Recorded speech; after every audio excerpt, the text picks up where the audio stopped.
Welcome to this video presentation here at Wimbledon Carriage Company, and here we have the Volvo XC90 on a 23 plate.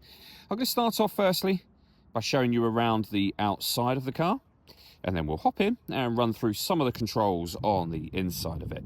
From the outside, you can of course see that it's a 5-door car with alloy wheels. We're going to start off inside the boot area.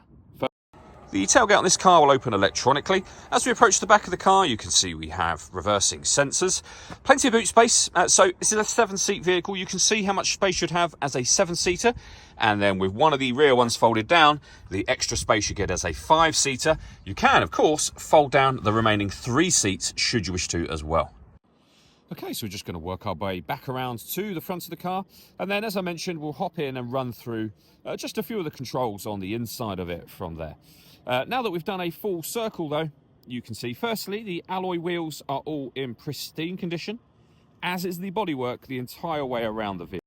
Just briefly before we climb in, I think it's well worth seeing the interior from this exterior point of view. There's plenty to run through on the dashboard, so let's hop in and we'll do that now. Okay, now that we're inside the car, we're going to start with the dials first of all. On that left-hand side, we have the speedometer, the digital readout for the speedometer. On the right-hand side, the rev counter, and we'll show you what gear this car is in as well. It's an automatic, so we are in park, of course. We have satellite navigation information in the middle there. If we back out to the steering wheel, we have our voice activation out here, stereo controls. You can also change information that's displayed up there as well. And then we have our cruise control on the left-hand side. Into the center, we have this massive touch screen. So one physical button just here that will take you at any time back to this main menu where you can then access your Google Maps, as you can see on here. You can swipe through as well from there. We have our audio menu. Again, you can swipe through or enter that menu. From here, you can change the way in which you listen to your music. We have, of course, got the radio, DAB, FM radio. You can stream your music wirelessly via Bluetooth audio as well, once you paired your phone, that is. We have a car status menu, and at the very bottom here, we have your climate control menu. So firstly, you can determine where you would like the air distributed in the car. You can turn your fan speeds on and off from here, and of course, adjust the speed itself. The air conditioning is off at the moment. That button turns it on. And it's on when it's highlighted in blue, and of course you can turn it back off again. We can adjust the driver and passenger temperature separately to one another. And again, you can adjust the fan speed.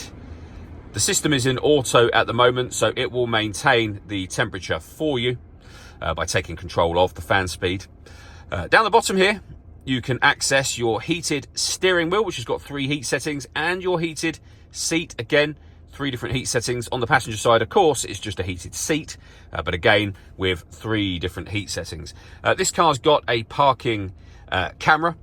So we have a rear view camera, which you're looking at the moment. If I pop the car into reverse, you can also see that the direction of travel is highlighted with those yellow lines just there as well, making it incredibly easy to park this car. Below that, we have the volume for the stereo with a 12-volt charging socket, wireless phone charging available on this pad, 2 cup holders, the gear lever for the fully automatic gearbox. This dial is what starts and stops the engine. So that is the car off and back on again. And then we have an electronic handbrake with an auto hold function as well. Okay, the last thing I wanted to touch on is the paperwork we have for the car. So the V5 registration document, spare key in that envelope, and then 2 services and a 3rd stamp for the pre-delivery inspection as well. All that leaves me to say is thank you for taking the time to watch this video. If you'd like to come and see the car for yourself and have a test drive, please feel free to give us a call here at Wimbledon Carriage Company. We can also do a live video walk around of the vehicle if that's of use as well.